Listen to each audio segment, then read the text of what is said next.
Well, today, the man accused of killing a couple at Devilson State Park is back in court. Yeah, Andrew McGann faces 2 capital murder charges, and the state is seeking the death penalty. Let's go out live to 5 News reporter Emma'le Maas, who's live at the Washington County Courthouse with the latest. Good morning.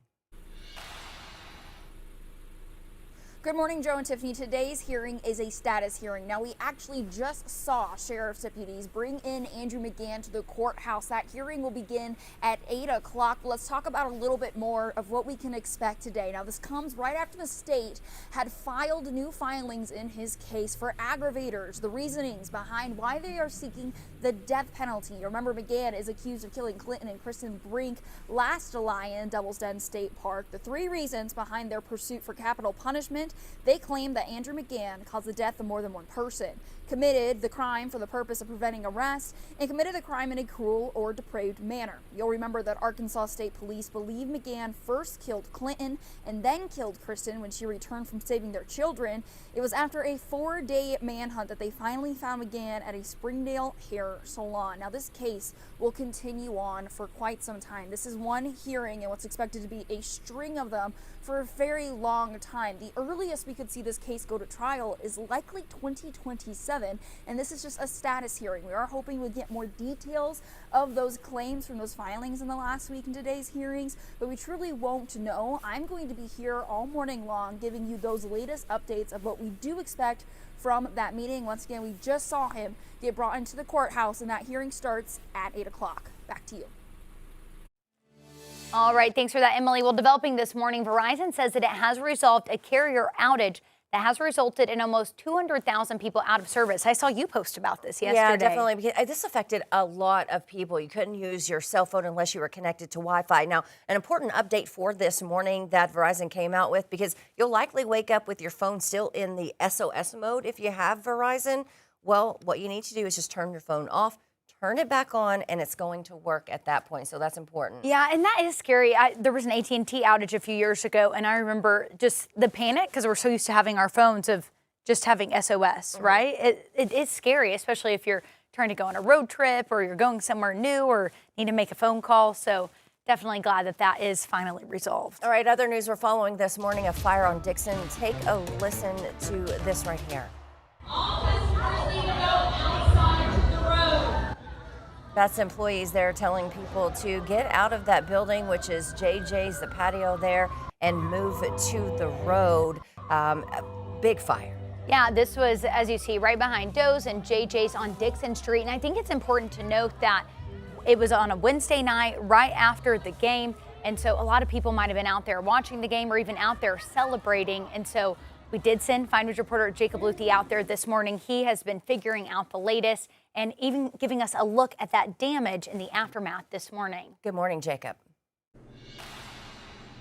Yeah, good morning, Joe. Good morning, Tiffany. Hearing from Fayetteville PD just a little while ago, they're actually saying that the fire here, now we're right behind Doe's place, but they're saying that the fire started right here at this shed. Now, this is behind Doe's Place right here on Dixon Street in Fayetteville. We're kind of in that back parking lot right now where people park sometimes if they're going to go to one of these restaurants. But this is where the fire started. According to Fayetteville Police, they say it started in this shed. You can kind of tell by what you're seeing there, right? You're seeing the very strong char and burn marks there. Now, they say that the fire moved from the shed and parts of it went to the building, and that's the building that you see right there. And as you can tell, there's some watermarks right there on the side of the building. You can tell by maybe from that dark coloring there that's where the fire went to. But again, they said that the first call, this is from Fayetteville PD, they say that first call came in at 11:07. Still no word yet on how this fire started. We're still looking to get that information from the Fayetteville Fire Department. That's who we saw in those, that's who responded. So again, looking to learn some more information about how this fire started. I also want to, have you look down here a little bit. There's a lot of things here. It looks like some old stoves. It looks like, a lot of things that were charred here. Again, we're not sure if this was stuff that was sitting outside of the building when the fire started. We don't know if this was stuff that was inside the shed that was then brought out, but you could tell that a lot of the stuff here has some burn marks and some char marks on it as well.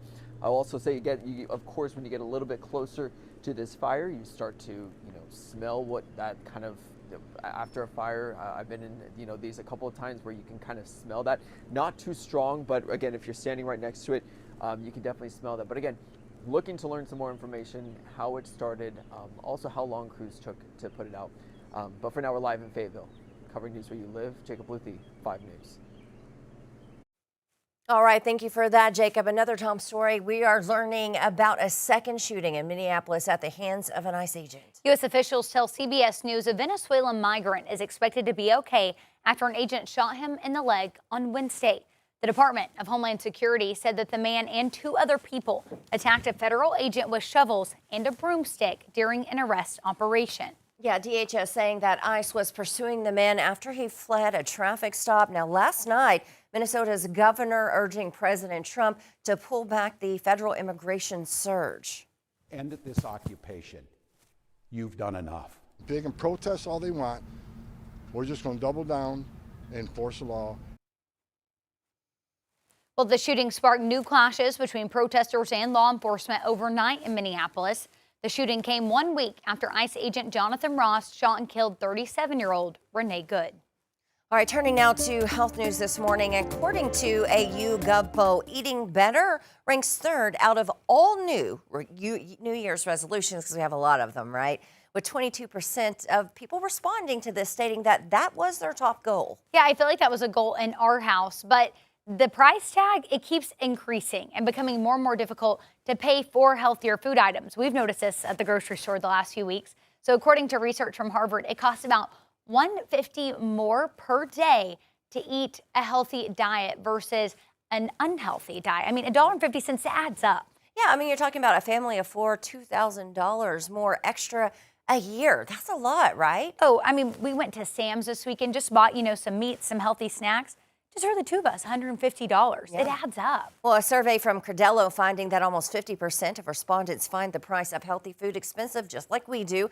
And a separate survey, from the Pew Research Center finds 90% of American adults say that food has gotten more expensive in recent years. Yeah, in fact, according to the USDA, food across the board saw an uptick in prices, with all foods experiencing an uptick of 3% compared to 2024. I don't know if you've seen this viral video, Joe, on TikTok it was showing a receipt from now to 1997. And the receipt for 1997 was like 4 times as long as the receipt now for the same price. That's insane. Well, beef prices, I mean, we all know, we felt that, right? Those up almost 14% in August last year compared to the year before. Poultry products, 2%. Sugary foods, those were up more than 5% year over year. And those aren't on the list, so I guess we can cut out the sugary foods. There we go. But right? there are some ways to eat healthier, though, right? While on a tighter budget. Yeah, according to dietitians, pairing a meat with a plant protein is a great way to stretch your dollar when it comes to the main part of the meal. It is kind of amazing, like how cheap fresh produce is. You just have to eat it quick. Experts also say to buy frozen, store-brand ingredients like blueberries or vegetables, and buy meats in bulk and then freeze them for later. Yeah, that buying in bulk, I've been watching on social media a guy who will buy like the rump roast and then get all the cuts of meats that you buy out of just that one. We pay for convenience a lot of the time. We really do. My dad always did that. He'd buy a big one and then cut it and freeze it, and we'd eat on it for a few months. That's right. Well, experts say that there are a few changes that you can make to improve your health while keeping your wallet happy. One tip, of course, trade those sugary drinks and things for fruit and infused with water. Yeah, and depending on the cost, they could remain similar as well. It just kind of depends. Are you ordering that at a restaurant or are you making it at home? Right, and swap those fatty meats for beans or whole grains, options for pasta and bread. Just don't shun cheap pantry staples like canned veggies. Oh, I love some canned green beans. I'll never shun those. All right, Danny, are you eating healthy at home for your New Year's resolution? Not necessarily. That wasn't necessarily my goal. My goal is to work out more. Probably should pair that with a good diet, but you know what? We'll maybe get to that point later.